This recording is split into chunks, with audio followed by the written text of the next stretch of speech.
దేవుడు చూపించాడు కాబట్టి తప్పకుండా మీకు స్వస్థత ఇచ్చేసాడని ఆ రోజు చెప్పాను, రెండో శుక్రవారం వచ్చినప్పుడు. కాబట్టి నమ్మాలి. దేవుడు ఒకసారి వాగ్దానం ఇచ్చాడు అంటే ఏం చేయాలా? నమ్మాలా లేదా? నమ్ముతున్నారు మీరు? నాకు నమ్మినట్లుగా అనిపించట్లేదు, అవునా కదా? ఎందుకంటే అబ్రహాం గారు కూడా మరి తన జీవితంలో ఆయన ఏం చేశాడు? దేవుడు నిరీక్షణకు ఆధారం లేనప్పుడు, అంటే అర్థం ఏంటి? నిరీక్షణకు ఆధారం లేనప్పుడు అంటే ఏంటి?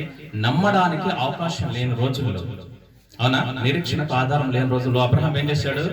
నమ్మాడు. ఏం నమ్మాడు? దేవుడు చెప్పాడు, నీ స్వదేశాన్ని విడిచి బయటకు వచ్చేసాయి, నేను నిన్ను ఆశీర్వదిస్తాను, నిన్ను బట్టి ప్రపంచాన్ని దీవిస్తానని చెప్పాడు. ఆ మాటకు ఏం చేశాడు? అబ్రహాము నమ్మాడు. కాబట్టి మీరు కూడా ఏం చేయాలా? నమ్మాలి. మనమైనా సరే ఎవరిమైనా సరే ఏం చేయాలా? నమ్మాలి. దేవుడు ఒకసారి వాగ్దానం చేసినప్పుడు, ఒకసారి చెప్పాడు అంటే దాన్ని ఏం చేయాలి? గుడ్డిగా నమ్మాల్సిందే. ఎందుకంటే దాన్ని నెరవేర్చేవాడు ఎవరు? దేవుడు, మనము కాదు. కాబట్టి నమ్మాలి. ఆ రీతిగా అబ్రహాం నమ్మాడు. ఈ రోజు ప్రపంచాన్ని దేవుడు దీవించాడు. దీవించడా లేదా? క్రైస్తవులు ఎవరు ఏమంటారు? అబ్రహాం గారిని విశ్వాసులు మా తండ్రి అంటారు, ముస్లింస్ మా తండ్రి అంటారు, ఇశ్రాయేలీ మా తండ్రి అంటారు. వీళ్ళంతా దీవించబడ్డారా లేదా? ప్రపంచంలో దీవించబడిన వాళ్ళే. ఎవరి వల్ల? అబ్రహాము వల్ల. అబ్రహాము నమ్మాడు కాబట్టి ఆ రోజు మీకు నమ్మమని చెప్పాను. వారు నమ్మారు. శ్రీదేవి గారు స్వస్థత చూసాం, మరి రత్నం గారు స్వస్థత మనం కళ్ళారా చూస్తున్నాము. కాబట్టి వాక్యం అనేటువంటిది అందరికీ. వాక్యం ఎలాంటిది? ఇప్పుడు మీరు ఎందుకోసం వచ్చారు? వాక్యం వినడానికి వచ్చారా? వినేసి వదిలేసి వెళ్ళిపోతారా? విని చెప్పాలా? విని ఏం చేస్తారు?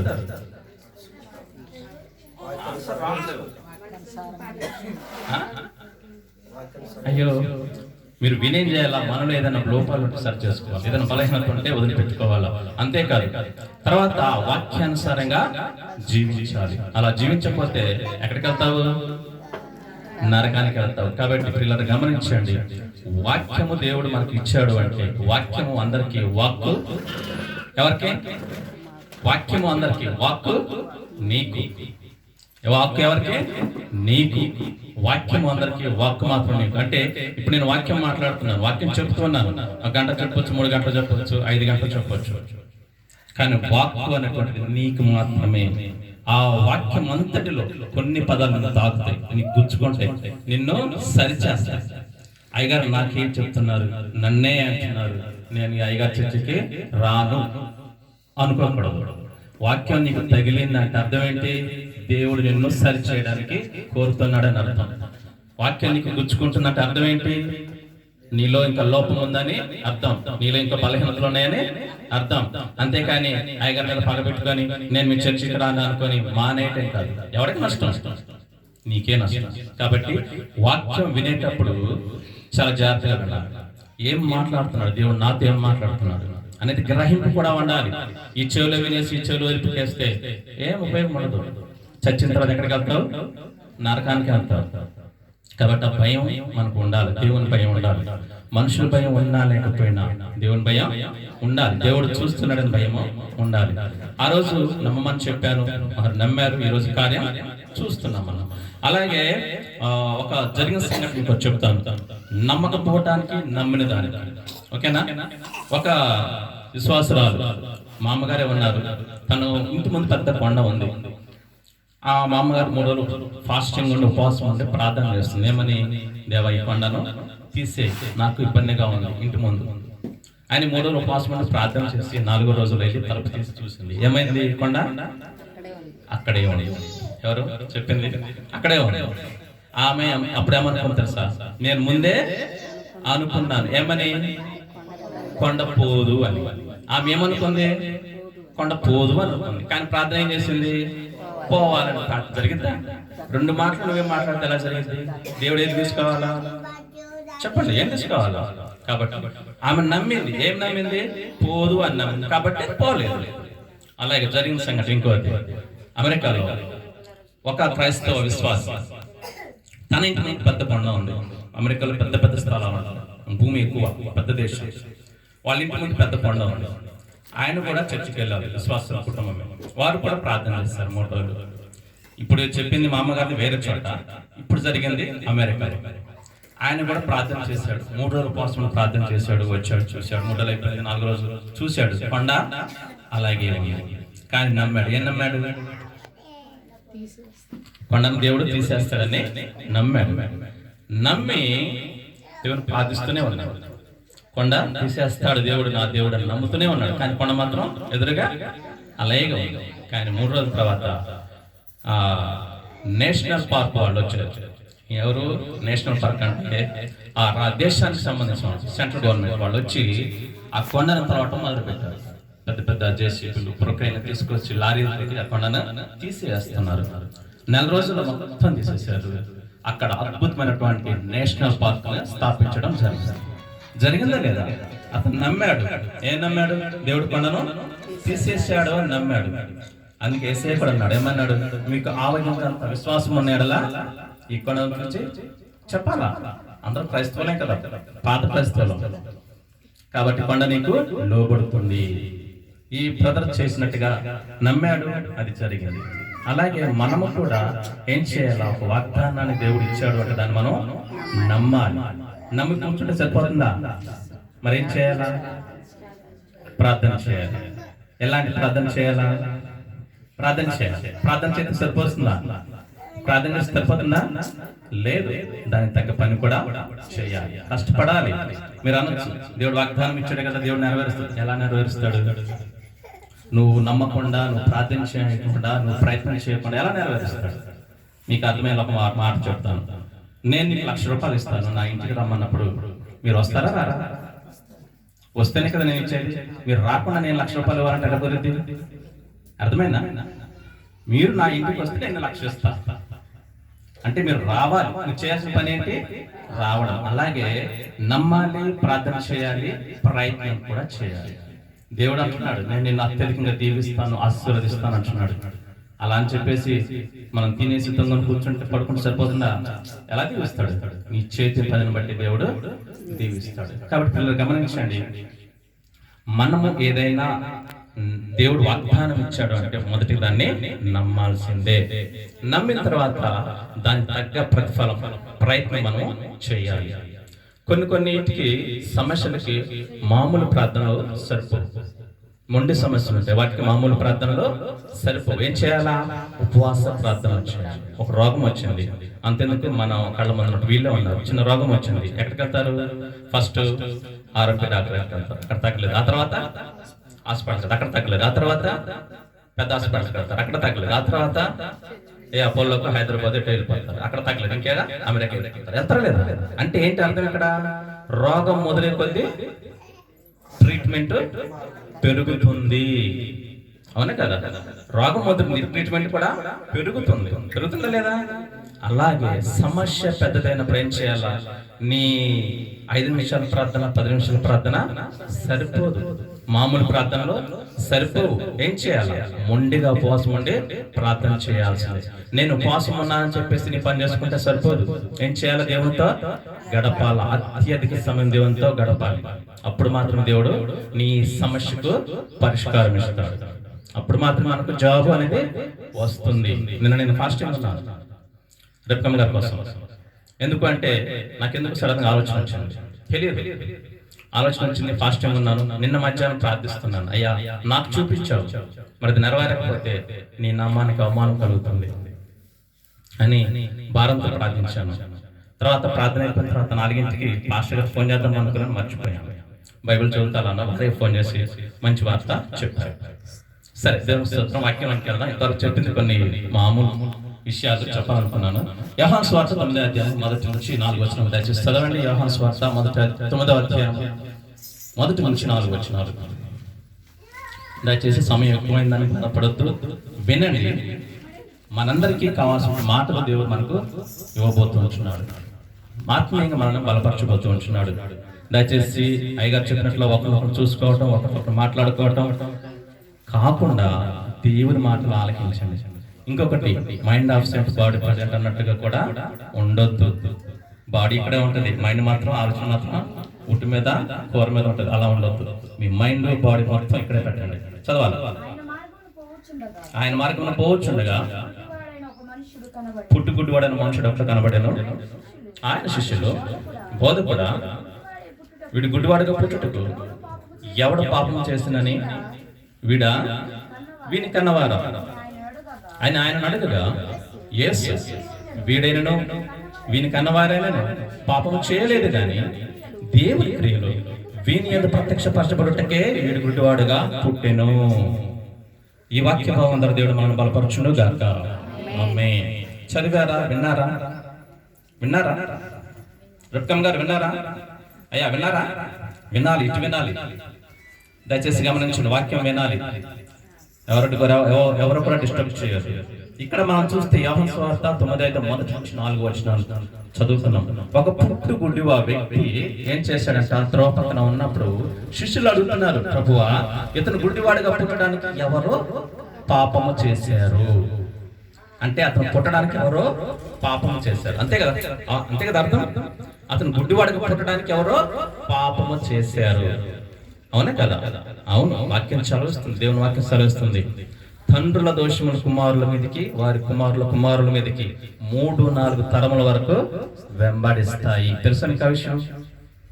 వెంబడిస్తాయి. మన తాతలు చేసిన దోషాలు, వారి పాపాలు మనలను వెంబడిస్తాయి. అందుకే ఈ జనం మనశ్శాంతి లేక, రోగాలు, రొచ్చులు, ఆర్థిక సమస్యలు, భయంకరమైన పాపాలు. కారణం ఏంటి?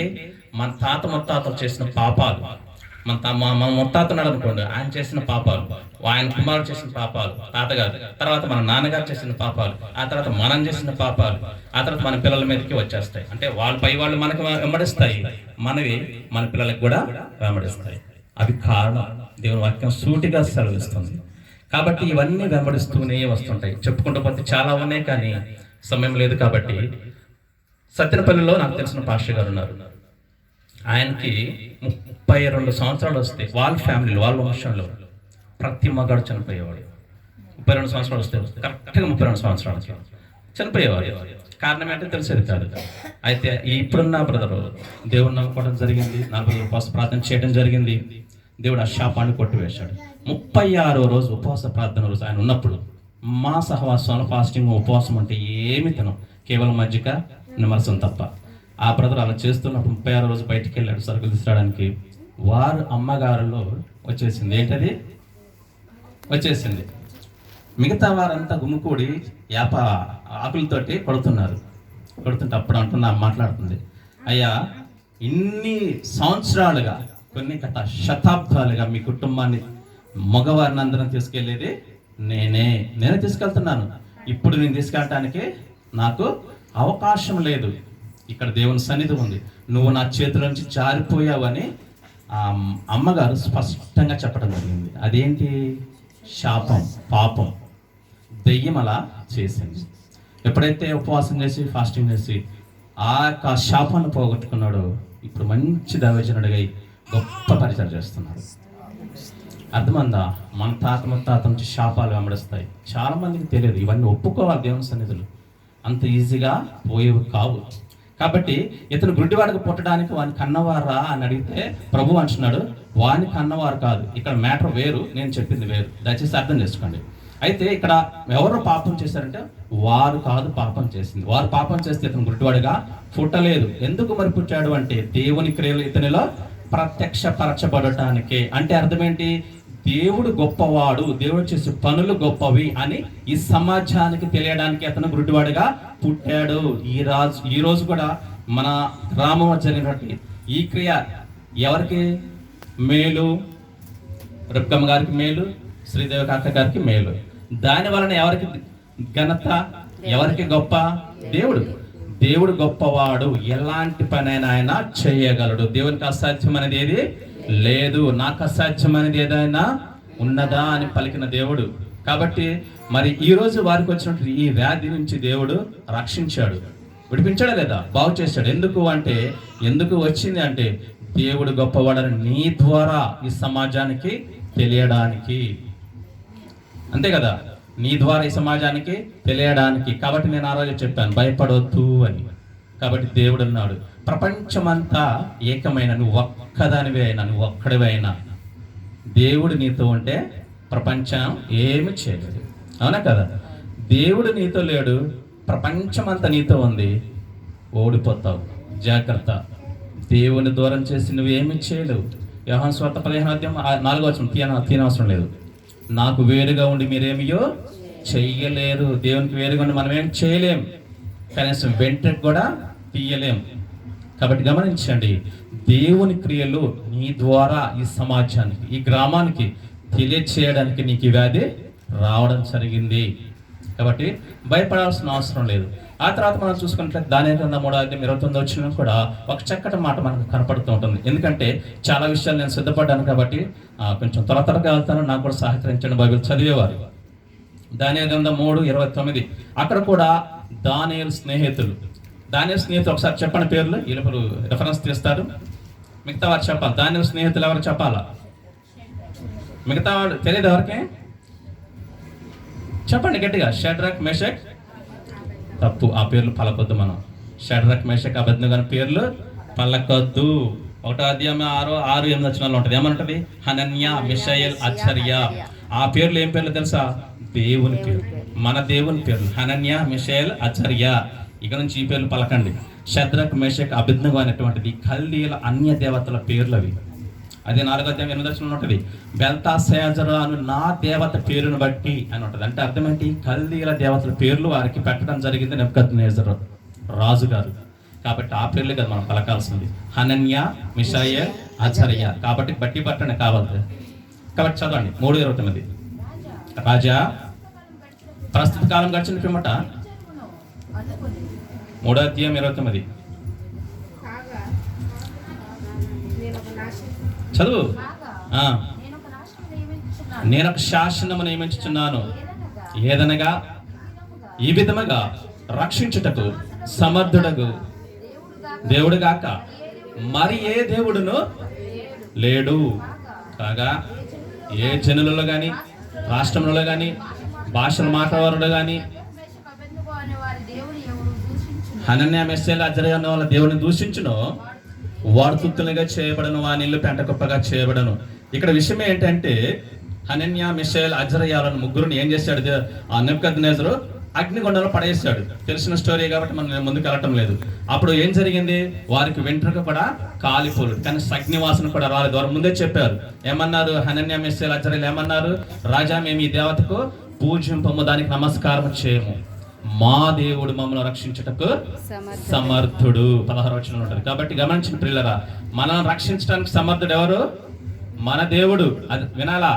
ప్రతి ఒక్కరికి చూడాలి, నాకెళ్ళి చూడాలా. బైబిల్ తర్వాత చదువుకోవచ్చు, చెప్పినప్పుడు మాత్రమే చూడండి, మిగతా సమయంలో నాకెళ్ళి చూడండి. ఎందుకంటే మీరు బైబిల్ చూస్తుంటే మీ మనసు అక్కడ ఉండిపోతుంది. చదవటం అయిపోయిన తర్వాత ఇటు చూడాలా. దయచేసి గమనించాలా, మాట్లాడొద్దు. అక్కడ హనన్యా, మిషాయేల్, అజర్యాలు అగ్నిగుండంలో పడేసినప్పుడు దేవుడు ఏం చేశాడు? వారిని కాపాడాడు లేదా?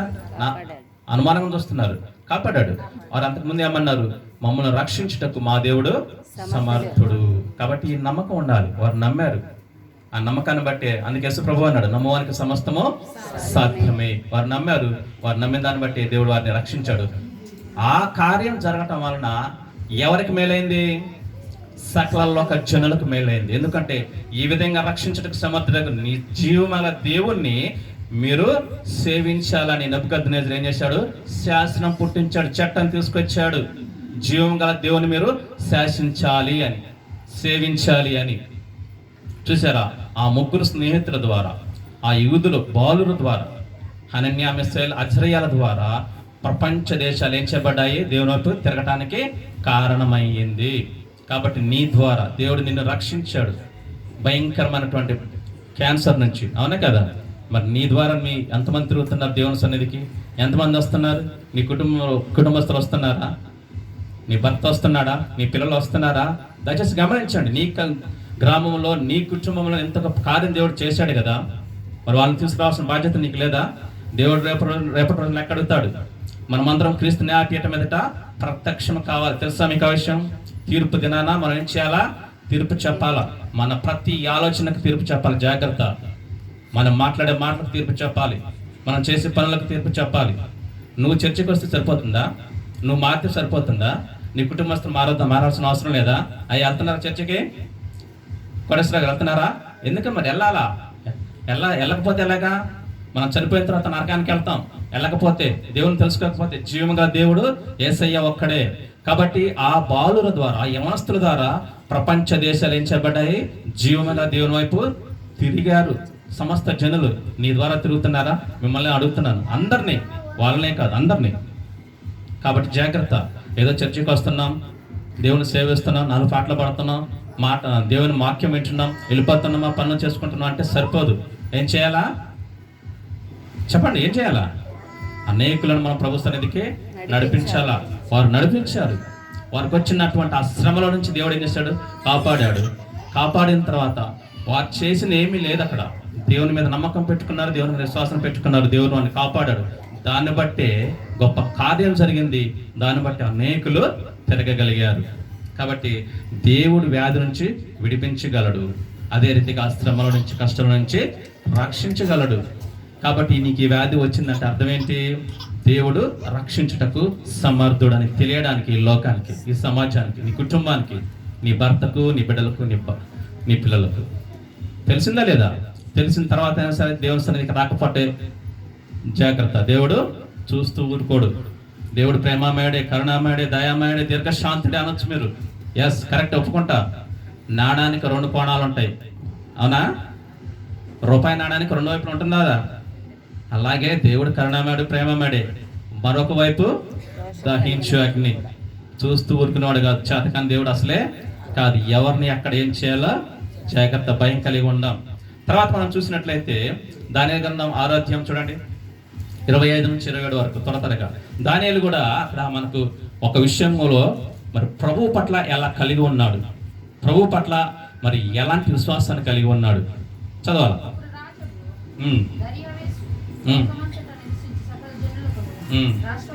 రాష్ట్రములకును ఆయా భాషల మాటల వారికి ఇలాగ వ్రాయించను, మీకు క్షేమాభివృద్ధి కలుగును గాక. నా సమకును నియమించిన ఏమనగా నా రాజ్యములోని సకల ప్రభుత్వమునకును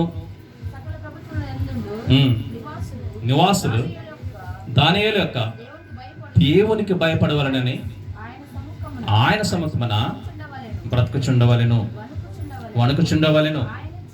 ఆయనే జీవమగల దేవుడు, ఆయనే యుగయుగములు పరిపాలన చేసే దేవుడు. ఆయన రాజ్యము నాశనము కానేరదు, ఆయన రాజ్యము శాశ్వత రాజ్యము. కాబట్టి పిల్లలు గమనించిన దానియేలు కూడా ఇక్కడ ఒక భయంకరమైనటువంటి శ్రమలో ఉన్నాడు. ఏంటది? సింహాల గుహలో పడద్రోయబడ్డాడు. అతనికి తెలుసు, శాసనం వచ్చిన సంగతి కూడా తెలుసు. కానీ నా దేవుడు రక్షిస్తాడని నమ్మకంతో ఉన్నాడు. అందుకే వెళ్ళిపోయి ఇట్టి శాస్త్రం సంతకం చేయబడనని దానియేలు తెలుసుకునేను. 10వ వచనంలో దానియేలు తెలుసుకునేను తన ఇంటికి వెళ్ళి యెరూషలేము తట్టు కిటికీలు తెరుచుకొని మోకాళ్ళ నుండి ముమ్మారు ప్రార్థించాడు. ఎట్టి శాసనం? నాకు తప్ప, దరైవేశ రాజుకు తప్ప ఏ దేవుడికైనా ప్రార్థన చేస్తే సింహాలకు గుహలో పడేస్తాననే శాసనం తెలిసి కూడా దానిలో ఏం చేశాడు? ప్రార్థన చేశాడు. కాబట్టి పిల్లలు గమనించండి, మన దేవుడు జీవమగల దేవుడు, ఏకైక దేవుడు. కాబట్టి పిల్లలు గమనించండి, ఆ రీతిగా దానియేలుకు శ్రమ కలిగినప్పటికీ, చనిపోతానని తెలిసినప్పటికీ ఏం చేశాడు? దేవుణ్ణి వదిలిపెట్టలేదు, దేవునిపై నమ్మకాన్ని విడిచిపెట్టలేదు, దేవునిపై విశ్వాసాన్ని విడిచిపెట్టలేదు. మనకు కూడా అనేక శ్రమలు, కష్టాలు, ఇరుకులు, ఇబ్బందులు, అవమానాలు వస్తాయి. మనుషులు కాబట్టి వస్తాయి, ప్రతి జీవికి వస్తాయి. మనకే కాదు, ప్రతి జీవికి వస్తాయి. కానీ నువ్వు నమ్ముకున్న దేవుణ్ణి ఆ పరిస్థితుల్లో ఎలా కలిగి ఉంటున్నావు? విడిచిపెడుతున్నావా లేదా అనేది మనం పరిశీలన చేసుకోవాలి. ఒకవేళ వదిలేసావు అనుకో, ప్రాణం మీదకి వచ్చింది, నీ ముందు ఒక శత్రువు నించున్నాడు, అతను యేసేను నువ్వు వదిలిపెట్టకపోతే నేను నిన్ను చంపేస్తానంటే ఏం చేస్తావు నువ్వు? నేనైతే హతసాక్షిని అవడానికైనా సిద్ధం. మీరు సమాధానం లేదు, ఆన్సర్ లేదు. ఉండాలి. ఎందుకు అంటే తెలుసా? ఈ భూమి మీద మనం బతికేది ఎంతకాలం అండి? మహా అయితే 80 సంవత్సరాలు బతుకుతాం, అంతేనా? ఆల్మోస్ట్ చాలా వరకు 40-50 దాటిపోయిన వాళ్ళు కూడా ఉన్నారు. 80 సంవత్సరాల కంటే ఎవరో ఎక్కువ బతకలేరు. 80 సంవత్సరం తాత్కాలిక జీవితం కోసం మనం ఎందుకు ఆరాటపడటం? నిత్యము యుగ యుగాలు జీవించాలి 2 చోట్ల. తెలుసు. ఎక్కడ? పరలోకంలో, ఇంకా నరకంలో. 2 చోట్ల తప్పకుండా జీవించాలి ప్రతి మనిషి. దేవునికి ఇష్టంగా జీవిస్తే ఎక్కడ ఉంటావు? పరలోకంలో సంతోషంగా ఆయనతో పాటు ఉంటావు. నీ ఇష్టానుసారంగా జీవిస్తే, దేవునికి లోబడకుండా దేవునికి వ్యతిరేకంగా జీవిస్తే ఎక్కడ ఉంటావు? నిత్య నరకంలో ఉంటావు. అక్కడ ఎలాంటి శ్రమలు ఉంటాయో మీ అందరికి తెలిసిందే, నేను వివరించాల్సిన అవసరం లేదు. కాబట్టి దేవుడు ఈ జీవితాన్ని ఇచ్చాడంటే మనం ఎవరి కోసం జీవించాలా? దేవుని కోసం జీవించాలా. కష్టం వచ్చినా, నష్టం వచ్చినా, వ్యాధి అయినా, బాధ అయినా, నింద అయినా, అవమానమైనా సరే, ఒక నీ ప్రాణం ఈరోజు పోతుందని తెలిసినా సరే దేవుణ్ణి వదిలిపెట్టకు. ఎందుకు తెలుసా? ఈ జీవితాన్ని ఏదో ఒక రోజు ముగించాక తప్పదు. 80 కాదు 200 సంవత్సరాలు బతికినా సరే మనం ఈ దేహాన్ని విడిచిపెట్టాల్సిందే. అవునా కదా? విడిచిపెట్టాల్సిందే.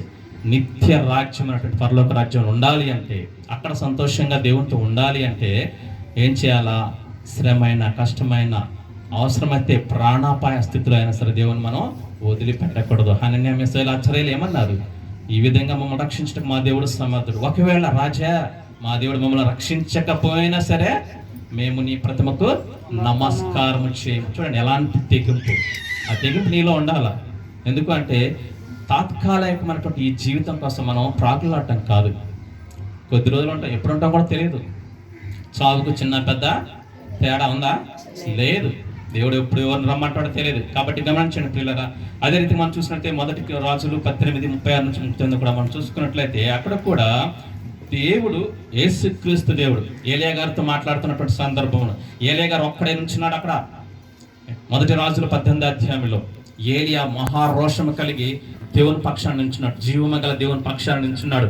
18:36 1 రాజులు.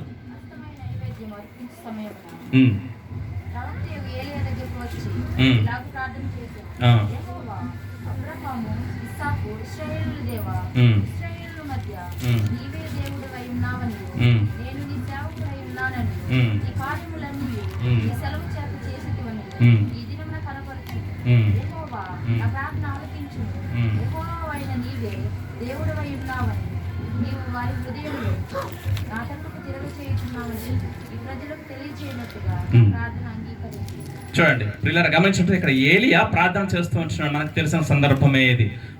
అన్య దేవతల ప్రవక్తలు ఎంతమంది? 450 మంది. బయలు దేవతల ప్రవక్తలు 450 మంది. అస్తరోతు ప్రవక్తలు 400 మంది. మొత్తం ఎంతమంది? 850 మంది ప్రవక్తలు. ఇటు చూడాల, 850 మంది ప్రవక్తలు ఏం చేస్తున్నారు? ఒకవైపు ఉన్నారు. ఏలియా ఒక్కడే ఒకవైపు ఉన్నాడు. ఎందుకంటే ఆ దినాల్లో యెజబెల్ రాణి దేవుని ప్రవక్తను, దేవుని సేవకులను, విశ్వాసులు ఏం చేసింది? ఖడ్గంతో చంపేసింది. చంపేసినప్పుడు ఏలియా మహారోషం కలిగి ఏం చేశాడు? ఒక్కడే ఆయన సరే ఏం చేశాడు? 850 మంది ప్రవక్తలను సవాల్ చేస్తున్నాడు. రండి తేల్చుకుందాం, మీ దేవుడా మా దేవుడా అని. ఆ యొక్క బలిపీఠాన్ని కడతారు. 2 బలిపీఠాలు, ఒకటి ఏలియాకి, మరొకటి అన్ని దేవతల ప్రవక్తలు 850 మందికి. అయితే గొప్ప దేవుడు అయినటువంటి మన దేవుడు ఏలియాతో ఉన్నాడు కాబట్టి అప్పుడు ఏలియా ప్రార్థిస్తున్నాడు. ఏమని? దేవా, ఇక్కడ చుట్టూ ఉన్న వారి అందరికీ తెలియడానికి కోసం, నువ్వే దేవుడు అయినవి ఉన్నావని తెలియడం కోసం ఈ కార్యము జరిగించు అని చిన్న ప్రార్థన చేశాడు. ఏం జరిగింది ఆ తర్వాత? అద్భుతం జరిగింది కదా. మీకందరికి తెలిసినటువంటిది, ఆకాశం నుంచి అగ్ని దిగి ఆ బలిపీఠాన్ని, ఆ బలి పశువుని, ఆ కట్టెలను, నీళ్లను మొత్తాన్ని బూడిద చేసేసింది. మరి వారి దేవుడు చేశారా? అసలు వాడికి లేదు అక్కడ. కాబట్టి ఏమీ జరగలేదు. ఇక్కడ దేవుడు మాత్రమే చేయగలడు అని మరొకసారి ఏలియా ద్వారా నిరూపించుకున్నాడు. ఆయనే ఒక్కడే దేవుడు. మన తండ్రి యేసుక్రీస్తు మాత్రమే దేవుడు అని ఈరోజు ఈ గ్రామంలో మరొకసారి రుజువైందా లేదా? భయంకరమైన క్యాన్సర్ నుంచి దేవుడు రక్షించాడు కాబట్టి ఈ విధంగా రక్షించడానికి సమర్థుడు ఎవరు? మన యేసుక్రీస్తు మాత్రమే. క్యాన్సర్ నుంచి ఎవరైనా రక్షించగలరా? డాక్టర్లు చేతులు ఎత్తేసారు, చివరి స్టేజ్ అన్నారు, ఇంకా 4 రోజులే అన్నారా లేదా? మరి ఎవరు రక్షించారు? ఈరోజు సజీవులుగా ఉంచారు మన మధ్యన, మన గ్రామంలో ఎవరుంచారు? యేసయ్య కదా. మరి ఆయనే కదా గొప్ప దేవుడు. ఈ కార్యాలు దేవుడు మాత్రమే చేయగలడు.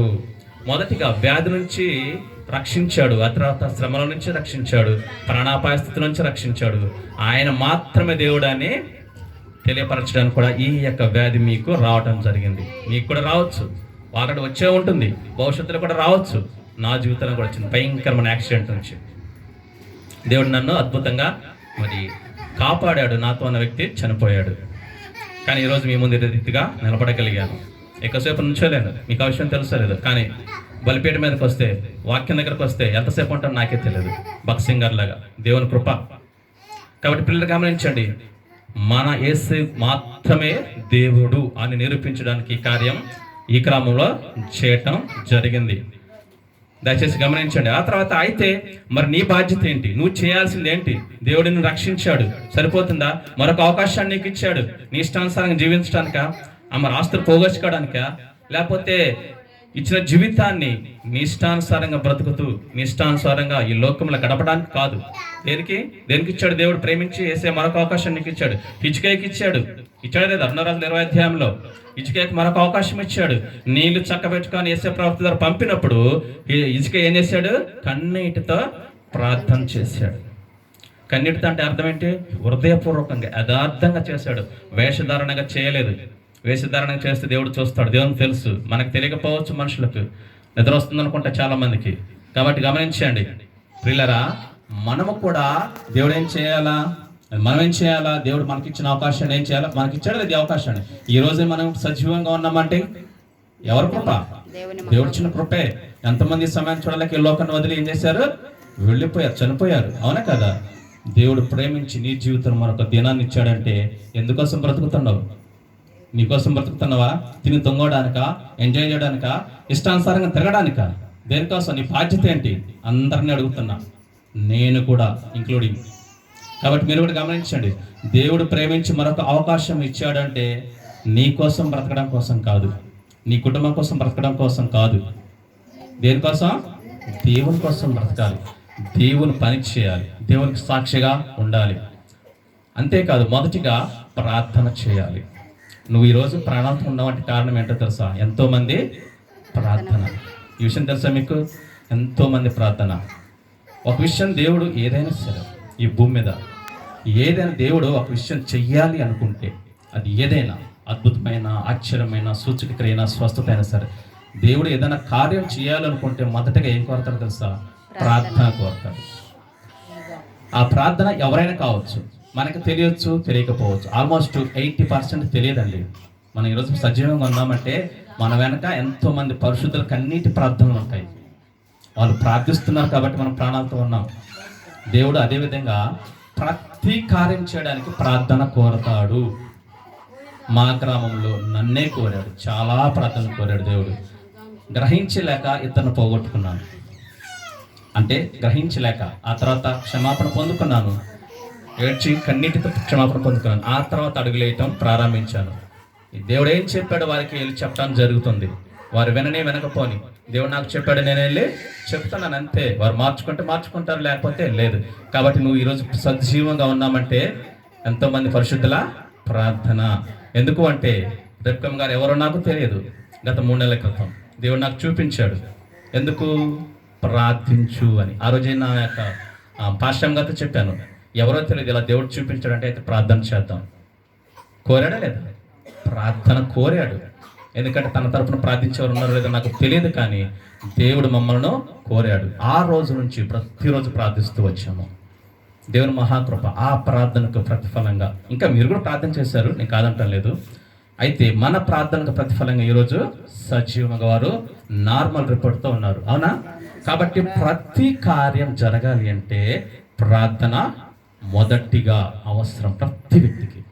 కాబట్టి నువ్వేం చేయాలా? ప్రార్థన చేయాలి. అనేక విషయాల కోసం ప్రార్థించాలి. మొదటిగా నువ్వు ఏ బలహీనత నుంచి బయటకు వచ్చావు, అలాగే అలాంటి బలహీనతతో ఉన్నటువంటి అనేక మంది ఉన్నారా లేదా? నీ గ్రామంలో ఉన్నారు, నీ కుటుంబంలో ఉన్నారు, నీ బంధువులు ఉన్నారు, నీ స్నేహితులు ఉన్నారు. వారి కోసం నువ్వేం చేయాలా? ప్రార్థన చేయాలి. ఎందుకంటే దేవుడు పరిశుద్ధుల ప్రార్థనలు విని నిన్ను స్వస్థపరిచాడు. వారే కాదు, మీరు కూడా, ప్రతి ఒక్కరు. కాబట్టి మనం సజీవంగా ఉన్నామంటే పరిశుద్ధుల ప్రార్థనలే కారణం. కాబట్టి పిల్లలు గమనించండి, మనం మొదటిగా ఏం చేయాలా? నశించిపోతున్న ఆత్మల కొరకు ప్రార్థన చేయాలి. అది నీ భర్తే కావచ్చు, నీ పిల్లలే కావచ్చు, నీ కుటుంబస్తులే కావచ్చు, నీ గ్రామస్తులే కావచ్చు. వారందరి కోసం కన్నీటితో ప్రార్థన చేయాలి. దేవుడు రేపటి రోజున అడుగుతాడు, నేను నీకు ఆయుష్ ఇచ్చా, భయంకరమైన రోగం నుంచి నేను కాపాడే నీకు ఆయుష్ ఇచ్చా, ఏం చేశావు? ఏం చెప్తారు? మీరు కూడా అందరూ, ప్రతి ఒక్కరు ఏం చెప్తారండి? ఇలాగ ఉంటారా? ఇలా ఉంటే తీసుకెళ్ళి నరకాలే వేస్తారు. కాబట్టి సమాధానం చెప్పాలి. అయ్యా, నాకు అవకాశం ఇచ్చావు, ఆయుష్ ఇచ్చావు, నేను ఇతరుల కోసం ప్రార్థించాను. ప్రార్థించడం మాత్రమే కాదు, ఏం చేయాలా? వారికి సువార్తను కూడా ప్రకటించాలా. ఏంటి ఆ సువార్త? నీ జీవితం చేసిన మేలే ప్రత్యేకమైన స్వార్థ ఏమీ అవసరం లేదు. దేవుడు నాకు ఈ మేలు చేశాడు, మీరు కూడా రండి అయ్యా. నిజ దేవుడు దేవుని సన్నిధికి రండి అని నువ్వు నడిపించాలా. తిని తొంగొట్టు ఊరుకోడు దేవుడు. జాగ్రత్త. ఇచ్చిన దేవుడు తీసుకోవటం పెద్ద కష్టం కాదు. జాగ్రత్త. దేవుని భయం కలిగి ఉన్నాం. ఇష్టానుసారంగా జీవించడం కోసం కాదు క్రైస్తవ జీవితం అంటే. నీ ఇష్టానుసారంగా జీవించడం కోసం కాదు, లేకపోతే ఆస్తులు పోగొచ్చుకోవడం కోసం కాదు, మేడల మిద్దరు సంపాదించుకోవడం కోసం కాదు. అవి సంపాదించొద్దని కాదు నా ఉద్దేశం. మొదటికి ఏం చేయాలా? దేవునికి ప్రాముఖ్యత ఇవ్వాలా. అందుకే 10 ఆజ్ఞలు ఏమన్నాడు? నేను తప్ప అంటే అర్థం ఏంటి? మొదటి స్థానం దేవునికి ఇవ్వాలా. ఇస్తున్నావా? ఉదయం లేకగానే ప్రార్థిస్తున్నావా? కనీసం 2 గంటలు ప్రార్థన చేస్తున్నావా? చేయట్లేదు. దశమభాగం ఇస్తున్నారా?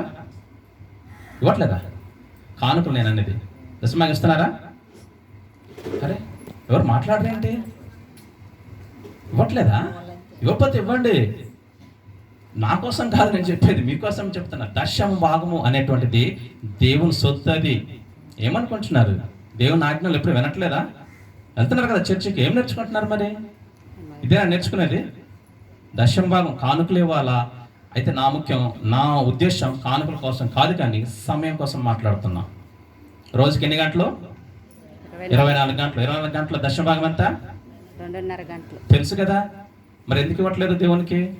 మలాకి గ్రంథం 4వ అధ్యాయం ఏమన్నాడు దేవుడు? నాకు ఇవ్వకుండా మీరు ఏం చేస్తున్నారు? మరి తెలుసు కూడా ఎందుకు ఇవ్వట్లేదు అంటే దేవుడు ఎదురు మీరు దొంగతనం చేస్తున్నారు. అంతే కదా? అంతేనా?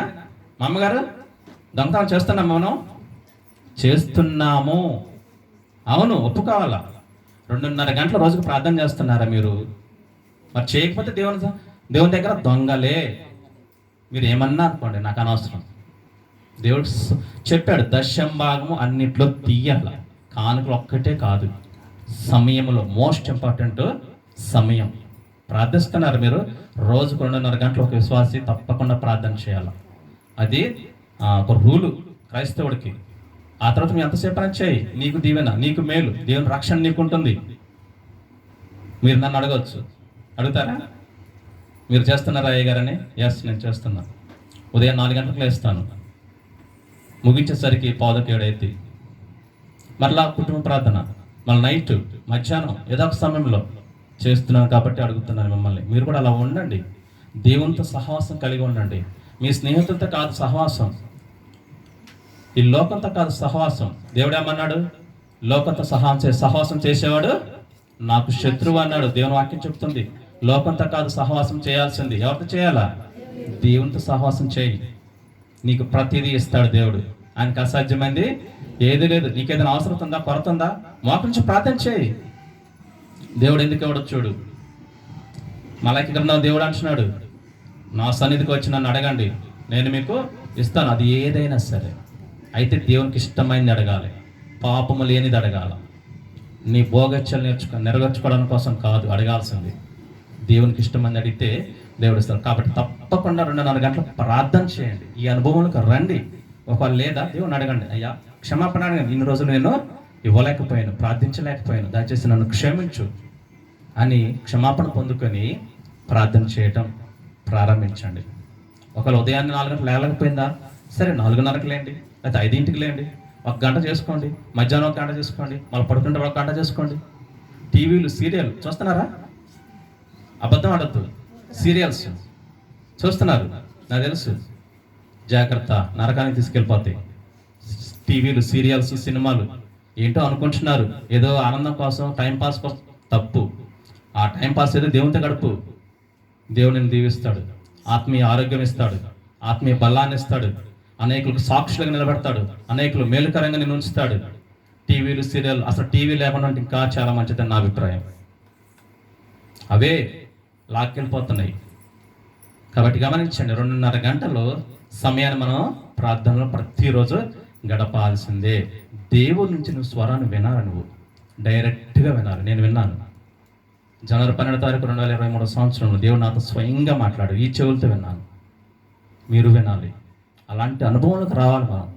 అప్పుడు మీకు ఏ డౌట్ ఉన్నా, ఏ కష్టం ఉన్నా సమస్తము దేవుడు చూసుకుంటాడు. దేవుడు ఏమంటున్నాడు? యేసుక్రీస్తు ఏమన్నాడు? మీరు నా నామమున ఏమడిగినా చేస్తాను అన్నాడా లేదా? మరి ఎందుకు డౌట్? మీరు అడగకనే పొందుకోవట్లేదు. కాబట్టి రోజుకు 2:30 గంటలు తప్పకుండా ప్రార్థన చేయండి. ప్రార్థన చేసి ఆ తర్వాత చూడండి, అయ్యగారు నేను 2:30 గంటలు ప్రార్థన చేస్తున్నాను, నా జీవితం ఏమైనా మారిందా అని నన్ను అడగండి, నేను చెప్తాను. మరలా ఎప్పుడైనా దేవుడు మనం ఇలాంటి అవకాశం ఇస్తే. కాబట్టి పిల్లలు గమనించండి, మనం ఎక్కడున్నాము. కాబట్టి ప్రార్థన చెయ్యాలి. అయితే ప్రార్థన చేసే ముందు పాపము చేస్తే ప్రార్థన చేస్తే దేవుడు వింటాడా? యోహాను సువార్త 9:32 చదవద్దు. దేవుడు పాపుల మనవే ఆలకించడు. నీ హృదయంలో పాపం ఉందనుకో, నువ్వు ఎంత ప్రార్థన చేసినా ఏంటి ఏమైంది చెప్పాలా? ఏమవుతుంది? దేవుడు వినడు. పాపం నీ హృదయంలో పెట్టుకొని, పాపం నీ మనసులో పెట్టుకొని, పాపం నీ కళ్ళల్లో పెట్టుకొని, పాపం నీ నోట్లో పెట్టుకొని, పాపం నీ శరీరంలో పెట్టుకొని నువ్వు ప్రార్థన చేస్తే దేవుడు వింటాడా? ఎట్టి పరిస్థితులు వినడు. అంతేకాదు, యెషయా గ్రంథం 59:1 మొదటి వచనంలో ఏముంటుంది? రక్షింపక నేరకమైనట్లు ఆ హస్తములో కృచ కాలేదు, నేను నేరకమైనట్లు ఆ చెవులు మందము కాలేదు. ఎందుకు వినటం లేదు? ఎందుకు రక్షించట్లేదు? మరి ఆ తర్వాత 2వ వచనంలో ఏముంది? మీ దోషములు మీ పాపములు మీకు నాకు అడ్డుగా ఉన్నాయి. ఏమడ్డుకున్నాయి? నువ్వు ఎంత ప్రార్థన చేసిన దేవుడు వినడు. ఎందుకు తెలుసా? నువ్వు చేసిన పాపాలు దేవునికి నీకు అడ్డుగా ఉన్నాయి. అడ్డుగా ఉండటం అంటే ఏంటి? కొంచెం చిన్నదే కాదండి. పుట్టినప్పటి నుంచి ఇప్పటి వరకు నువ్వు చేసిన ప్రతి పాపం ఈ గోడలాగా ఎంతో ఎత్తుంటుంది. ఆకాశానికి వెళ్ళిపోయినట్టు మన పాపాలు. ఏంటో అనుకుంటున్నారు పాపం అంటే చెడు తలంచిన పాపమే, అవునా కదా? హృదయము అన్నిటికంటే మోసకరమైనది, ఇర్మియా 17:9 ప్రకారంగా. కాబట్టి వినాలా, మన పాపాలు దేవునికి మనకు అడ్డుగా ఉంటాయి. వాటిని ఎవరు తీసేయాలా? దేవుడు చెప్పాలా? దేవుడు తీసేయడు పాపాలు. దేవుడు తీసేయడు. చేసింది నువ్వైతే దేవుడు ఎందుకు తీసేస్తాడు? నువ్వు చేసావు, నువ్వు పాపం చేసావు, దేవుడు తీసేస్తాడు. మరలా ఏం చేస్తావు? మరలా పాపం చేస్తావు. దేవుడు పాపాలు తీసేయడు. ఎవరు తీసేయాలంటే మనమే తీసేసుకోవాలా. ఎలా అయ్యగారు అంటారేమో, ప్రార్థన ఏంటా? ప్రార్థన క్షమాపణ. శంకర్ ఏం చేశాడు? ఏమన్నాడు? ప్రభువా పాపినైనా నన్ను క్షమించు అన్నాడు. అయితే అలా కాదు, మరి ప్రార్థన చేయాల్సింది. అక్కడ యేసుక్రీస్తు ఎందుకు అలా మాట పలికాడు అంటే అర్థం కావడం కోసం ఆ మాట చెప్పాడు. మన పాపాలు పుట్టినప్పటి నుంచి ఇప్పటి వరకు, జ్ఞాపకం వచ్చిన కాడ నుంచి ఏం చేయాలా? ఒక్కొక్కటిగా ఒప్పుకోవాలి. దేవా నా పాపాలన్నీ తీసేయి అనటం కాదు. ఇంత పెద్ద గోడ ఉంది, ఒకసారి నెట్టగలవా నువ్వు? నెట్టలేవు. మరి కట్టేటప్పుడు గోడ ఎలా కట్టారు? ఇటుక మీద ఇటుక పెట్టి కట్టారా లేదా? అలాగే ఒక్కొక్క పాపాన్ని నువ్వు ఒప్పుకోవాలి. దేవా నేను పలానా సమయంలో సినిమా చూశాను, పలానా సమయంలో టీవీ చూశాను, నన్ను క్షమించు. బూతులాడాను, నన్ను క్షమించు. పలానాను తిట్టాను, నన్ను క్షమించు. పలానాను కొట్టాను, నన్ను క్షమించు అని ఒక్కొక్కటిగా ఒప్పుకోవాలి. అయితే ఆ ప్రార్థన నీకు దేవుడు వింటే చాలు, ఎవరు వినాల్సిన అవసరం లేదు. వ్యక్తిగతంగా చేయండి. ఒకవేళ అన్నీ ఒకేసారి గుర్తు రాకపోవచ్చు, ఎప్పుడు గుర్తొస్తే అప్పుడు క్షమాపణ పొందాలి. నువ్వు పని చేస్తూ ఉంటావు, గుర్తొచ్చింది, దేవా నన్ను క్షమించు అని హృదయంలో ఆత్మలో ప్రార్థన చేసుకో. అలా ప్రార్థన చేసుకుంటే దేవుడు ఏం చేస్తాడు? అప్పుడు నీ పాపాలు తీసేస్తాడు. ఇది మన బాధ్యత. మేలు పొందుకున్న మనము మొదటిగా ఏం చేయాలా? ప్రార్థన చేయాలి. ఆ ప్రార్థన ఎలా చేయాలా? పాపాలు ఒప్పుకొని చేయాలి. పాపం ఉంచుకొని ప్రార్థన చేస్తే దేవుడు ఆలకించడు. ఆ తర్వాత ఏం చేయాలా? మేలు పొందుకున్న మనం ఏం చేయాలా? మా అమ్మగారు అంటున్నారా? ఏం చేయాలా? కృతజ్ఞత కలిగి ఉండాలా, అవునా కదా? కృతజ్ఞత కలిగి ఉండాలా. కాబట్టి పిల్లలు గమనించండి, లూకా సువార్త ఒకసారి చూడండి. అక్కడ కూడా 10 మంది కుష్ఠరోగులు మనకు కనపడుతూ ఉంటారు. లూకా సువార్త 17:15 నుంచి 16 వచనం చూడండి. 17వ అధ్యాయం లూకా సువార్త 16వ వచనం. సమయం లేని కారణంతో త్వరగా వెళ్తాను, చదవాలి. గొప్ప శబ్దంతో దేవుని మహిమపరచుచు తిరిగి వచ్చి ఆయనకు కృతజ్ఞతాస్తుతులు చెల్లించి ఆయన పాదముల పడి సాగిలపడెను. వాడు సమరయుడు. ఇక చాలు. ఇక్కడ జరిగిన సంఘటన ఏంటి అంటే చూడాలి, నాకెళ్ళి చూడాలి, వినాలి. ఇక్కడ జరిగిన సంఘటన ఏంటి అంటే 10 మంది కుష్ఠరోగులు యేసు ప్రభువుని కలుసుకుంటారు, అవునా? ఆ ప్రభువు మరి వెళుతూ ఉన్నప్పుడు ఈ 10 మంది కుష్ఠరోగులు ఏం చేస్తారు? అయ్యా మమ్మల్ని బాగు చేయి, మమ్మల్ని శుద్ధి చేయనప్పుడు ప్రభు అంటాడు, మీరు వెళ్ళి యాజకులకు కనపరచుకోండి అంటాడు. దానికి వేరే చరిత్ర ఉంది, ఎందుకు అలా చెప్పాడు అనే దానికి. కాబట్టి అలా చెప్పినప్పుడు వారు వెళుతూ ఉంటారు ఊళ్ళోకి, ఊరు బయట ఉన్నారు కాబట్టి వెళుతూ ఉన్నప్పుడు ఆ 10 మందిలో ఒక వ్యక్తికి చూసుకుంటాడు. చూస్తే ఏమవుతుంది? స్వస్థత వస్తుంది. స్వస్థత వచ్చింది, అందరికీ వస్తుంది. కానీ ఒక్కరు మాత్రమే గ్రహింపు కలిగి ఏం చేస్తాడంట? తిరిగి వచ్చి ఏమంటున్నాడు? గొప్ప శబ్దంతో దేవుణ్ణి మహిమపరుస్తున్నాడు. కృతజ్ఞత. ఏంటిది కృతజ్ఞత. కృతజ్ఞత ఖాళీగాడు కాబట్టి అంత దూరం వెళ్ళినా కానీ తిరిగి మళ్ళీ ప్రభు యొద్దకు తిరిగి వచ్చాడు. మీరు కూడా కృతజ్ఞత కలిగి ఉండాలి ప్రతి విషయంలో. నేను కూడా దేవునికి కృతజ్ఞత కలిగి ఉండాలి ప్రతి విషయంలో. కృతజ్ఞత కలిగి ఉంటే ఏం చేస్తావు? ఏం చేయాలా? కృతజ్ఞత కలిగి ఉన్నావు, ఏం చేస్తావు? నేను కృతజ్ఞత కలిగి ఉన్నాను, థ్యాంక్స్ అయ్యా సరిపోతుందా? నోటి మాట కాదు, క్రియలు చేసి చూపించాలా. రక్షించాడు నీకు దేవుడు, నేను రక్షించాడు లేదా? మరి కృతజ్ఞత ఏంటి? నీ కుటుంబాన్ని ప్రభు సన్నిధికి తీసుకురావాలా, నీ భర్తతో సహా తీసుకురావాలా. సువార్త చేయి, సువార్త చెప్పి వారిని ఏం చేయాలా? దేవుని సన్నిధికి తీసుకొని రావాలా. కృతజ్ఞత కలిగి ఉండాలి. కృతజ్ఞత అంటే ఏమిటంటే దేవుడు మనం రక్షించాడు కాబట్టి మనము దేవునికి అప్పగించుకోవటం, హృదయపూర్వకంగా మనమే దేవునికి సమర్పించుకోవడం. రోమపత్రిక 12:1 వచ్చిన తీయనవసరం లేదు. మన శరీర యాగములను ఆయనకు సమర్పించుకోవటం. అలా సమర్పించుకున్నప్పుడు ఏం చేస్తావు? ప్రభు సన్నిధికి నువ్వు ఎల్లవేళలా సంసిద్ధంగా ఉంటావు రావడానికి. చర్చిలో ప్రార్థన నువ్వే ముందుంటావు, కుటుంబంలో ప్రార్థన నువ్వే ముందుంటావు, మీటింగ్స్ నువ్వే ముందుండాలి. అనంతరంలో ఏది ఒక్కరు కనపట్లేదు. కాబట్టి గమనించండి, కృతజ్ఞత కలిగిన వాళ్ళు ఏం చేయాలా? ప్రభుతో గడపాలి. అదే కృతజ్ఞత. మన జీవితంలో గొప్ప మేలు ఏంటండి? ఒకసారి చెప్పండి. మనందరి జీవితంలో దేవుడు చేసిన గొప్ప మేలు, దానికి మించింది ఏదీ లేదు. చెప్పండి ఒకటి. కల్వరి శిలువలో క్రీస్తు మన కొరకు రక్తము కార్చి ప్రాణత్యాగం చేయడం. అవునంటారా? అంతకుమించిన మేలు ఏమైనా ఉందా? నరకానికి వెళ్ళవలసిన మనలను ఏం చేశాడు దేవుడు? చెప్పరేంటి? నరకానికి వెళ్ళాల్సిన మనల్ని దేవుడు ఏం చేశాడు? తన రక్తంతో మనల్ని కడిగి పవిత్రం చేసుకుని ఏం చేశాడు? పరలోక రాజ్యానికి నడిపించాడు, రక్షించుకున్నాడు. తన జీవమగల దేవుని సంఘంలో మనల్ని ఏం చేశాడు? చేర్చుకున్నాడు. అంతకు మించిన మేలు ఏదైనా ఉందా ఈ విశ్వంలో? ఉందా? మనకు అదే గొప్ప మేలు, దానికి మించిన మేలు లేదు.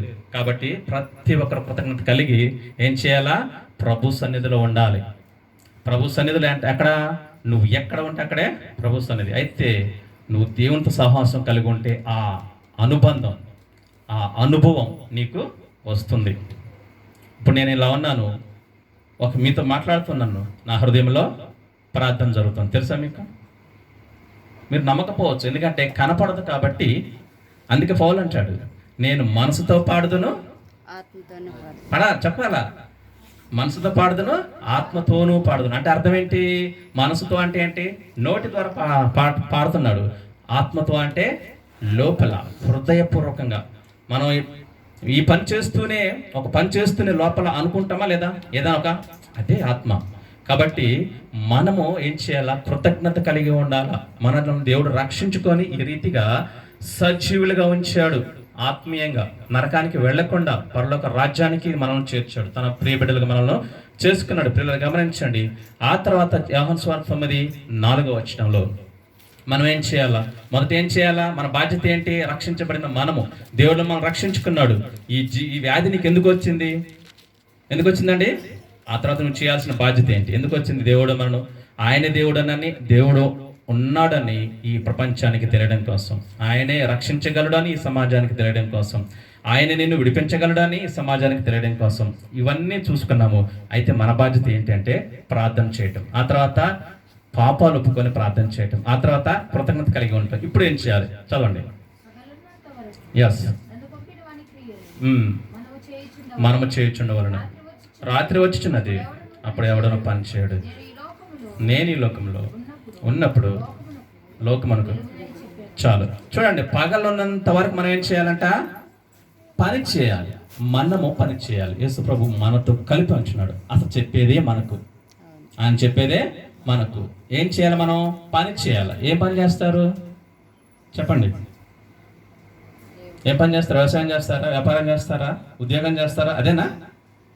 మాట్లాడాలా? అదేనా? అయ్యో, ఎవరు మాట్లాడరేంటి? అది కాదు ఇక్కడ దేవుడు చెప్పేది. మరి ఏం చేయాలి? పని, దేవుని పని చేయాలి, సువార్త చేయాలి, అనేకులకు సాక్షిగా ఉండాలి. అందుకు నిన్ను రక్షించాడు, అందుకు నీకు మరొక అవకాశం ఇచ్చాడు.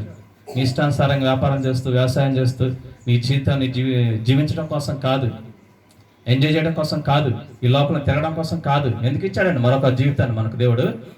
దర్కం గారు ఎందుకు ఇచ్చారు మీకు మరొక అవకాశాన్ని? దేవుడు ఒక 10 సంవత్సరాలు ఆయుష్ ఇచ్చాడు అనుకుందాం. ఎందుకు ఇచ్చాడు? హ్యాపీగా తిని బతకడం కోసం అనుకుంటున్నారా? కాదు.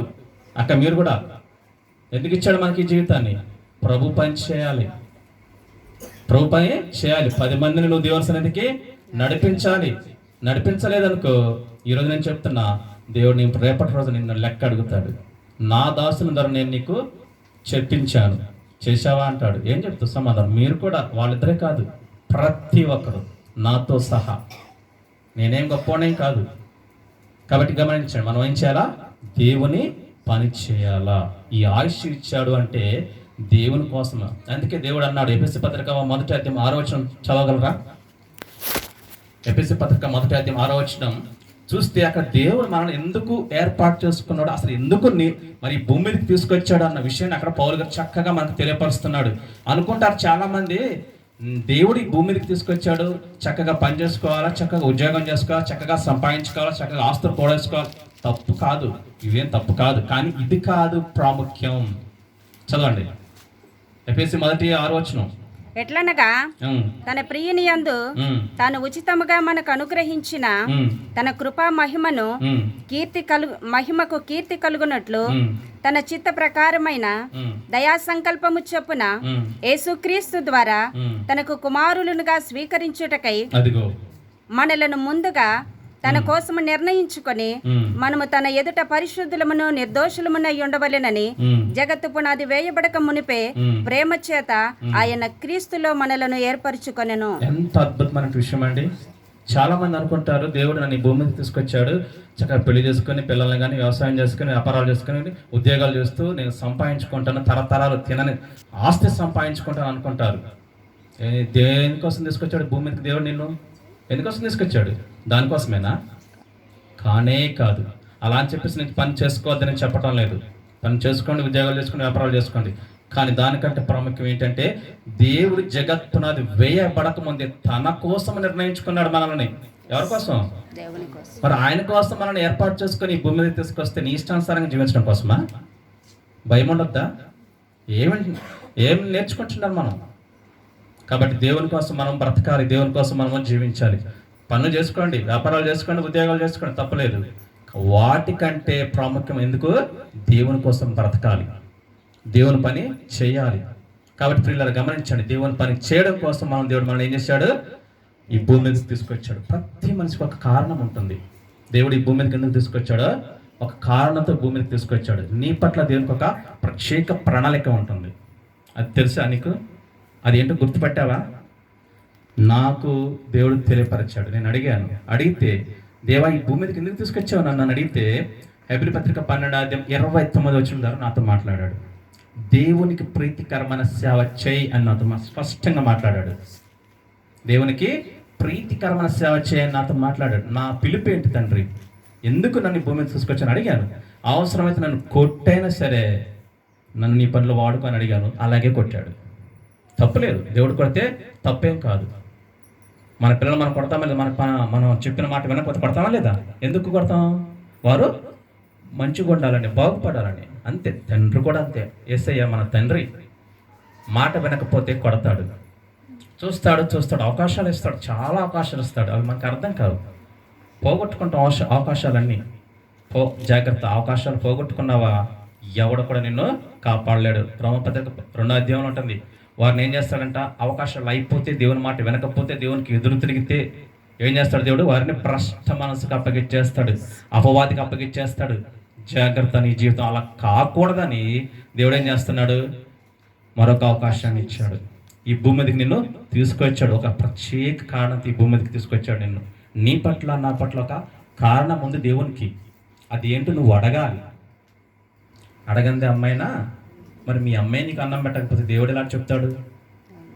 ఆయన చెప్పలేడానికి కాదు, చెప్పటం చేతకాక కాదు, నువ్వు మొదటికి ఆయన దగ్గరికి వెళ్ళాలి కదా. అవునా కదా? తండ్రి అని నువ్వు ఆయన దగ్గరికి వెళితే ఆయన చెప్తాడు. అప్పుడు నువ్వు లోబడాలి దేవునికి. అడగండి, తప్పులేదు. ఇకనైనా తెలియకపోతే, దేవా ఈ భూమి మీదకి నన్ను ఎందుకు తీసుకొచ్చావు? ఏంటి నా పట్ల నీ ప్రణాళిక, నీ ఉద్దేశం ఏంటి అని ప్రతిరోజు గోజాడండి. అప్పుడు దేవుడు స్పష్టంగా సూటిగా నీతోనే మాట్లాడతాడు. వాక్యం ద్వారా మాట్లాడతాడు, దైవజనం ద్వారా మాట్లాడతాడు, నీ కుటుంబస్తుల ద్వారా మాట్లాడతాడు, చిన్నపిల్లల ద్వారా మాట్లాడతాడు, ప్రకృతి ద్వారా మాట్లాడతాడు. మాట్లాడతాడు, కానీ గ్రహింపు నీకు ఉండాలి. దేవుడు మాట్లాడుతున్నాడని గ్రహింపు నీకు ఉండాలి. యోన పారిపోతుంటాడు, దేవుడు మాట్లాడాడు లేదా? ప్రకృతి ద్వారా మాట్లాడాడు లేదా? మాట్లాడు. అలాగే ప్రతి విషయంలో దేవుడు మాట్లాడగలడు. కాబట్టి గమనించండి, మనం బాధ్యత ఏంటి? ప్రార్థించాలి, ఇతరుల కోసం ప్రార్థించాలి. ముఖ్యంగా నశించిపోతున్న ఆత్మల పట్ల భారం కలిగి మనం ప్రార్థన చేయాలి. దేవాన్ని నీ సన్నిధికి నడిపించు, రక్షించు అని ప్రార్థన చేయాలి. అయితే పాపం చేస్తూ ప్రార్థన చేస్తే దేవుడు ఆలకించాడు. పాపాన్ని తీసే. పాపం ఉందనుకో నీకే నష్టం, ఎవడికో నష్టం కాదు, నీకే నష్టం. జాగ్రత్త.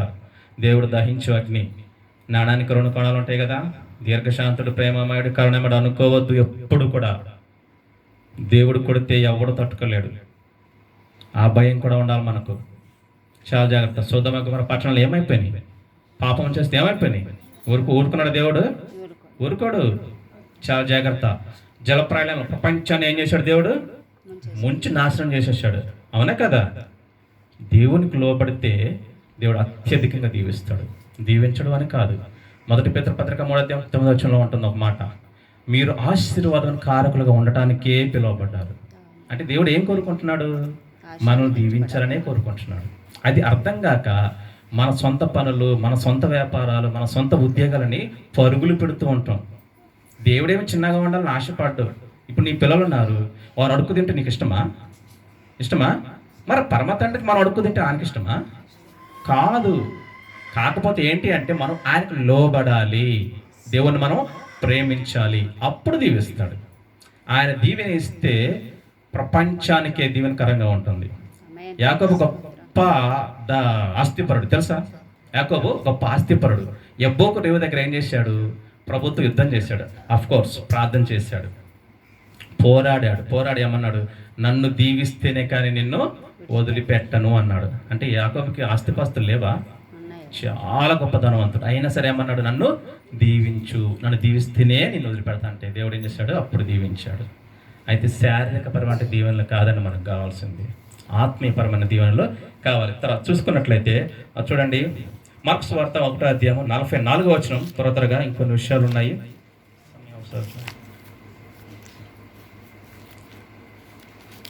మార్క్స్ వార్త 1:44. సరే నేనే చెప్తాను, వినండి. కానీ నీవు వెళ్ళి వారికి సాక్షార్థమై నీ దేహమును యాజకునికి కనపరుచుకొని నీవు పరిశుద్ధుడైనందుకు మోషే నియమించిన కానుకను సమర్పించుకోమని అతనికి చెప్పాను. ఇక్కడ చూసినట్లయితే ఈ వ్యక్తిని దేవుడు స్వస్థపరిచినప్పుడు ఏమంటున్నాడు? నువ్వు వెళ్ళి యాజకులకు కనపరుచుకో, నువ్వు సాక్ష్యార్థంగా ఉండమంటున్నాడు. మీరు కూడా సాక్ష్యంగా ఉండాలి, మీరందరూ సాక్ష్యంగా ఉండాలి. సాక్ష్యంగా ఉండాలంటే ఏంటి అర్థం? టీవీలు చూస్తూ, సినిమాలు చూస్తూ, సీరియల్ చూస్తూ, మన వ్యాపారాలు చేస్తూ ఇది కాదు. నీకు దేవుడు చేసిన మేలులను ప్రకటించాలి. యోహాను సువార్త 4:28-29 అక్కడ ఒక వ్యక్తి కనపడుతుంది. ఎవరు? సమరయ స్త్రీ. తీయొద్దు, నేనే చెప్తాను, సమయం లేదు కాబట్టి. అక్కడ సమరయ స్త్రీని దేవుడు మాట్లాడిన తర్వాత ఏం చెప్పాడు? అన్ని విషయాలు చెప్తే, గత జీవితం గురించి దేవుడు చెప్తే ఏం చేసింది? ఆమె ఒప్పుకుంది, విడిచిపెట్టేసింది. కొండ అంటే ఏంటి? పాత జీవితాన్ని, పాపపు జీవితాన్ని, గత జీవితాన్ని వదిలేసి ఏం చేసింది? ప్రభు కోసం ఊళ్ళోకి పరిగెత్తి ఆ ఊరి వారందరికీ ఏం చేసింది? సువార్తను ప్రకటించింది. నువ్వు ప్రకటిస్తున్నావా? ఇన్ని సంవత్సరాలు అవుతుంది చర్చికి రావటం, ఇన్ని సంవత్సరాలు అవుతుంది రక్షించబడి ప్రకటిస్తున్నారు. ఒక్కళ్ళని తీసుకొచ్చారు చర్చికి? సిగ్గుచేటు మనకి, అవును కదా? సిగ్గుపడాల్సిన విషయం. ఎవరిని తీసుకురాకపోతే దేవుడు జాగ్రత్త, దేవుడు ఊరుకోడు. కాబట్టి మనం కూడా ఏం చేయాలా? సువార్త చేయాలా. ఆ సమరయ స్త్రీ ఏ రీతిగా అయితే సువార్త చేసి అనేకులను తీసుకొచ్చింది. ఆ తర్వాత 32 మనం చూసినట్టయితే వారంటారు ఆ గ్రామస్తులు, నీవు మమ్మల్ని ప్రభు ఎదుకు నడిపించావు, నిజముగా అయినా లోక రక్షకుడన్న మేము తెలుసుకున్నాము అంటారు. కాబట్టి ఆయన రక్షించే దేవుడు. ఆ తర్వాత చూసినట్లయితే నువ్వు స్వార్థ ప్రకటించాలి. ఆ తర్వాత నువ్వు కుటుంబముగా దేవుని సన్నిధిలో ఉండాలి. ఎక్కడ మేలు పొందుకున్నావో అక్కడికి వెళ్ళటం నీ బాధ్యత. ఎందుకంటే దేవుడు అదే కోరుకుంటున్నాడు. నీ జీవితంలో మార్పు జరిగింది కదా, ఎవరి వలన జరిగింది అంటే నేను వ్యక్తిపరంగా మాట్లాడుతున్నా. అంటే దేవుడు ఎవరిని ఉపయోగించుకొని చేశాడు అని. వారితో ఉంటే భవిష్యత్తులో కూడా నీకు ఆత్మీయంగా బలపరచబడతావు, ఆత్మీయ మేలు దొరుకుతాయి. తర్వాత అంతేకాకుండా యెహెజ్కేలు గ్రంథం 38:7 తీయొద్దు. యెహెజ్కేలు గ్రంథం 38:7 నువ్వు సిద్ధంగా ఉండాలి. దేనికోసం? చెప్పాలి. దేనికోసం? మనందరం దేనికోసం చర్చికి వెళ్తాం అండి? ఎందుకోసం వెళ్తాం చర్చికి? చెప్పండి ఒకసారి. గట్టిగా చెప్పండి. పర్లేదు, తప్పైనా పర్లేదు, ఏం కాదు. నేర్చుకుంటుందాం అందరం, తప్పలేదు, ఏం కాదు. ఎందుకోసం చర్చికి వెళ్తున్నాం? దేవుని ఆరాధించి దేవుని సేవించడం కోసం, అంతేనా? అంతే, ఓకే. అదొకటి. అంతకంటే ప్రాముఖ్యం ఏంటంటే పరలోక రాజ్యానికి వెళ్ళడం కోసం. దేవుని సేవించాలి, దేవుని ప్రార్థించాలి, దేవుని ఆరాధించాలి. అది కూడా కరెక్టే. అయితే మనం సిద్ధపాటు కలిగి ఉండాలి. మత్తయి సువార్త 25వ అధ్యాయంలో 10 మంది స్త్రీలు సిద్ధపాటు కలిగి ఉన్నారు. అవునా? గుర్తుందా? తీయొద్దు, నేను చెప్తాను, సమయం లేదు కాబట్టి. ఎందుకు అంటే దేవుని రాకడకు మనం చేయాలా? సిద్ధపాటు కలిగి ఉండాలా. అంత్య దినాలు ఇవి. ఎప్పుడు వస్తాడో ప్రభువు తెలియదు. రెండవ రాకడ కోసం మనం సిద్ధపడి ఉండాలి. నేనంటాను, మనం ఆ యొక్క రెండవ రాకడ కళ్ళారా చూస్తాము, మనం ఎత్తపడతాము అని నేనంటాను. అతి త్వరలోనే ఉంది. కాబట్టి జాగ్రత్త, నువ్వు సిద్ధపడాలి. దేవునికి ఇచ్చిన అవకాశం, మరొక అవకాశం ఇచ్చాడంటే నువ్వు సిద్ధపడటం కోసమే. ఇంతకుముందు నరకానికి పాత్రుడిగా ఉన్నావేమో. ఇప్పుడైనా మనసు మార్చుకో, నీ జీవితాన్ని మార్చుకో. ప్రభు రాకడ కోసం సిద్ధంగా ఉండు. నువ్వు సిద్ధంగా ఉంటూ నీతో పాటు ఉన్న వారిని అంతా నేను చేయాలా? సిద్ధపరచాలి. అది నీ బాధ్యత, నా బాధ్యత. అందుకే మిమ్మల్ని సిద్ధపరుస్తున్నాను. ఈ రీతిగా అంటే ఇలాగే అని కాదు, మీకు ఎలా వస్తే అలా. దేవుడు సాయం అడగనే దేవుడు సాయం చేస్తాడు. తర్వాత అంతేకాకుండా మనము అనేకులను రక్షణలకు నడిపించాలి. తర్వాత అంతమ వరకు మనం ఏం చేయాలా? మన విశ్వాసాన్ని కాపాడుకోవాలి. అంతమ వరకు మన రక్షణను కాపాడుకోవాలి. ఏదో కొద్ది రోజులు ఉండి ఆ తర్వాత చివరి జీవితం నీ ఇష్టానుసారంగా జీవితం చేసినంత వ్యర్థమైపోతుంది. తుది శ్వాస విడిచేంత వరకు నీ రక్షణ నువ్వు కాపాడుకోవాలి. అంతమ వరకు సహించిన వాడే, చెప్పాలా, అంతవరకు సహించిన వాడే రక్షించబడును.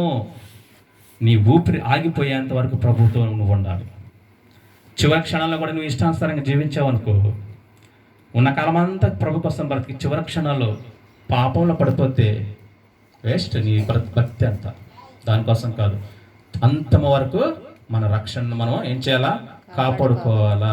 పిల్లలు గమనించండి, కార్యారంభము కంటే కార్యాంతము మేలు. కాబట్టి స్టార్ట్ చేయటం ఈజీనే, అవునా కదా? ప్రారంభించడం తేలికే. ఆంధ్రులు ఆరంభ సూర్యుడు. అది కాదు కావాల్సింది. మన ముగింపు ఏంటి? మన జీవిత ముగింపు ఏంటి? కడ వరకు నమ్మకంగా ప్రభువుని సేవించాలా. కాబట్టి పిల్లలు గమనించండి, దేవుడు గొప్పవాడని తెలియడం కోసం నీకు ఈ వ్యాధి వచ్చింది.